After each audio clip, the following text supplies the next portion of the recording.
গ্রামীণ ঐতিহ্য ধরে রাখতে ও নতুন প্রজন্মের কাছে ঘোড়দৌড় প্রতিযোগিতা পরিচিত করার লক্ষ্যেই বকশীগঞ্জ উপজেলার বাঁশকান্দা নূরগঞ্জ বাজারের উদ্যোগে ঘোড়দৌড় প্রতিযোগিতার আয়োজন করা হয়।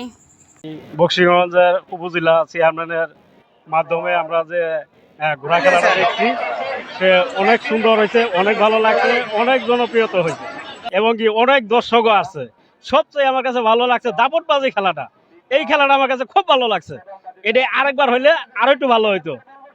10ই জুন শনিবার বিকেলে নীলক্ষিয়া ইউনিয়নের জানকীপুর বাঁশকান্দা এলাকায় এই ঘোড়দৌড় প্রতিযোগিতা অনুষ্ঠিত হয়।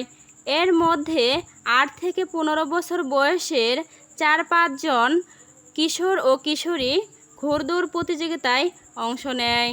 অনেক বড় অল টাইম প্রতি বছর এখানে অনেক বড় বড় আয়োজন হয়ে থাকে। আর অনেক লোক আসছে, আমরা দেখতে পাচ্ছি অনেক বিভিন্ন জায়গা থেকে। আর আমরা আশা করি যেন প্রতি বছরই এরকমটা হয়ে থাকে।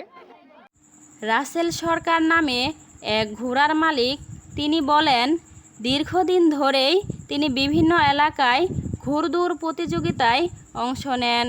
অনেক প্রতিযোগিতায় তিনি বিজয়ী হয়েছেন। সেই ধারাবাহিকতায় আজও তিনি বিজয়ী হন। গ্রামবাসী যে উদ্যোগটা নিয়েছে, অল্প অল্প একটু প্রচারণায় বা অল্প আয়োজনে আজকে এই গ্রামের আশপাশ থেকে অনেক মানুষ এই খেলায় অংশগ্রহণ করেছেন এবং কি অনেক দর্শক এখানে এসেছেন তাদের এই খেলাকে উপভোগ করার জন্য।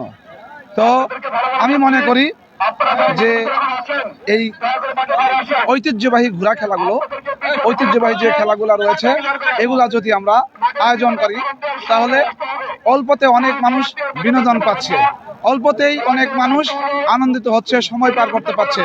তো আমি আজকের এই আয়োজকদেরকে আন্তরিকভাবে ধন্যবাদ জানাই যে তাদের এই আয়োজন করাতে। আমি আমার ব্যক্তিগতভাবেও আমি 2টা ঘোড়া নিয়ে এই খেলায় অংশগ্রহণ করতে পেরেছি। বিভিন্ন এলাকা থেকে আসা 30টি ঘোড়া এই খেলায় অংশ নেয়। এলাকার দর্শনার্থীরা বলেন, এমন আয়োজন প্রতি বছর হলেই ভালো হয় এবং কি অনেক সুন্দর হয়। আমরা আশা করি যে বারবার যেন এই খেলাটা হয়। আপনারা দেখতে পাচ্ছেন যে অনেক ঢুকাইছে। আমরা প্রতিদিন যে প্রতি বছরে যেন আমাদের এরকমটা হয় আর কি। Thank you. উপজেলা পরিষদের চেয়ারম্যান নজরুল ইসলাম সাত্তার বলেন, গ্রামীণ ঐতিহ্য টিকিয়ে রাখতে ও নতুন প্রজন্মের কাছে ঘোড়দৌড় প্রতিযোগিতা পরিচিত করতে ঘোড়দৌড় প্রতিযোগিতার আয়োজন করা হয়।